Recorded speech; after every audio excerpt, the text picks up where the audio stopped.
30,000 feet above the Pacific Ocean, something goes catastrophically wrong. The plane is going down, and for the passengers who survived the crash landing, they are about to discover that crashing into the ocean was not the worst part of this trip because something else is already in the water, something that can smell exactly what just happened. This is the story of a flight that should have taken 16 hours and ended in Shanghai. Instead, it ends in open water, surrounded by wreckage, fuel, blood, and sharks.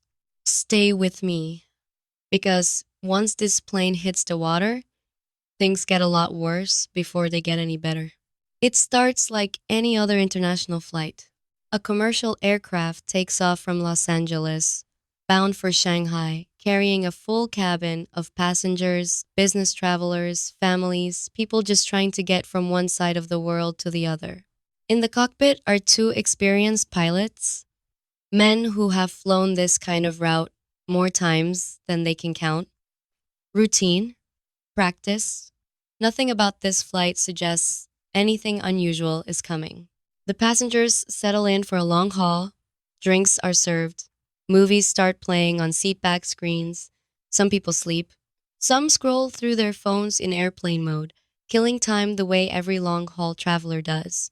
Um, and then, without warning, the aircraft suffers catastrophic mechanical failure, the kind of failure that turns a controlled routine flight into a fight for survival in a matter of seconds.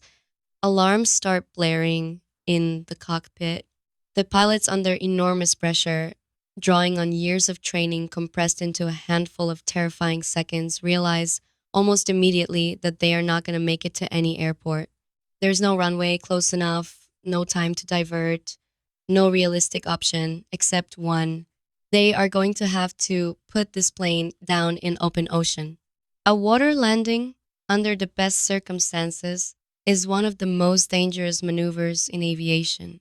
Under these circumstances, with a damaged aircraft, no preparation time, and panicked passengers who have seconds to brace for an impact none of them ever expected to experience, it becomes something closer to a controlled catastrophe. The cabin is chaos. Oxygen masks drop. Flight attendants try to keep order while passengers scream, pray, grip armrests, and brace for what they assume might be the last moments of their lives.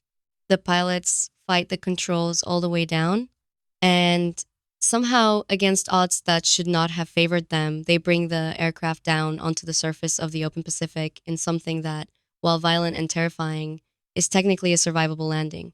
The plane is down, broken, flooding, sinking, but down. And for one brief moment, the passengers who survived the impact believe the worst is over. They have no idea what is circling beneath them. In the immediate aftermath, the surviving passengers find themselves scattered across the wreckage, clinging to floating debris, trapped inside portions of the fuselage still bobbing on the surface, separated from each other by stretches of open, churning water. The two pilots, having gotten the aircraft down against impossible odds, now face an entirely new crisis. Keeping the survivors alive and organized in the middle of the ocean with no immediate rescue in sight. Fuel is leaking into the water. Blood from the injured mixes into the same water.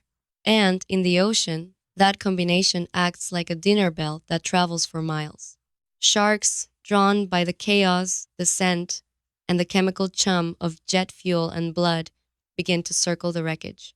What started as a story about surviving a plane crash has now become something far more primal, a fight to survive in water that is no longer simply dangerous because of the crash. It is dangerous because something else has arrived, and it is hungry.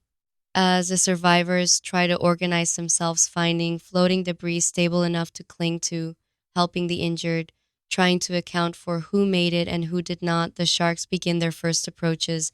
These are not curious, cautious animals.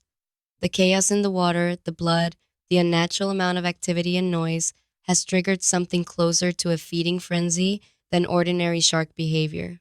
The passengers, many of them business travelers and families with zero survival training, zero ocean experience, and zero idea how to behave around an apex predator are forced to make split second decisions about movement, noise, and proximity to blood in water that none of them ever expected to be swimming in.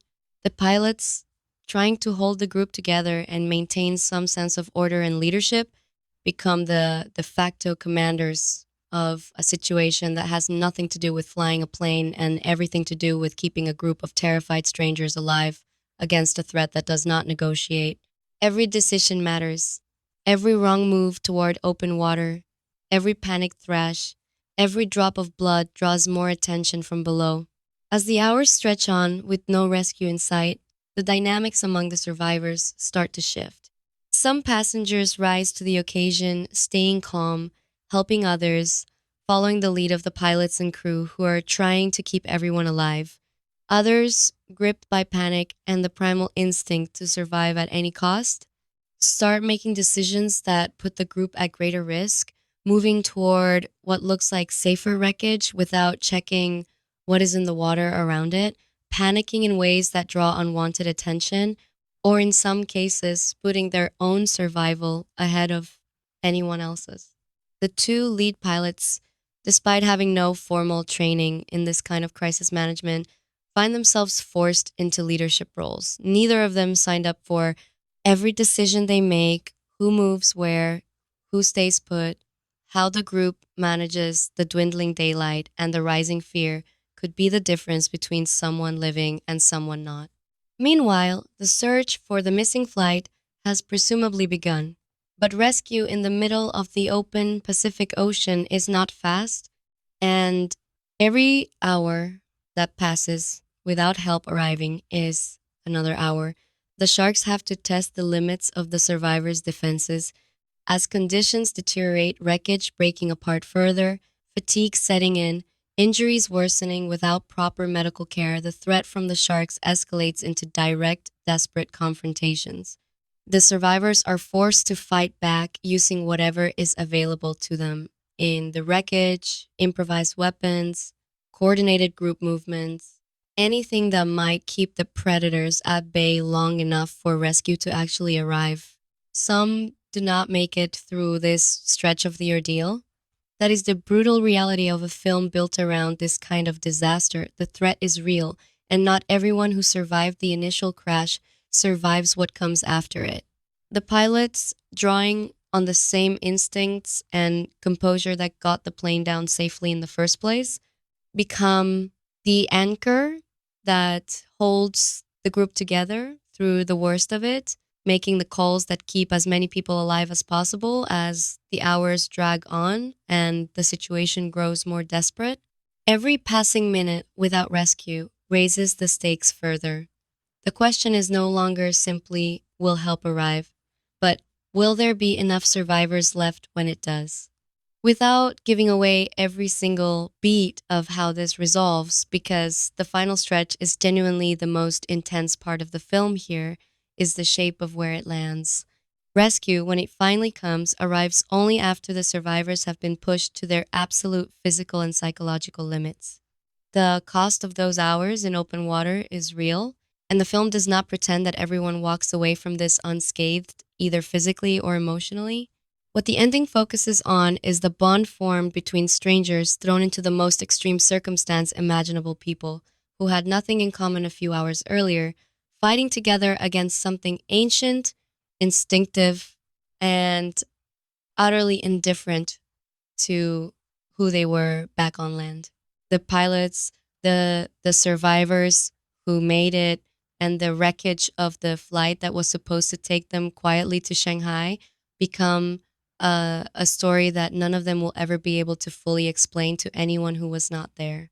So that is Impact Immortal, also known as Deepwater 2026.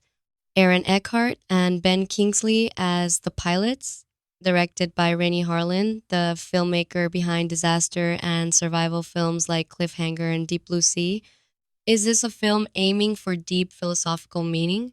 No, and it does not pretend to be. It is built to do exactly one thing: put you in open water with a sinking plane and circling sharks and let the tension do the rest. For fans of disaster movies and survival thrillers, that combination delivers exactly what it promises. If you like your thrillers loud, tense, and relentless, hit subscribe. We do this every single week. Full story, no filler, under 15 minutes. And drop a comment plane crash or shark attack, which would scare you more. See you in the next one.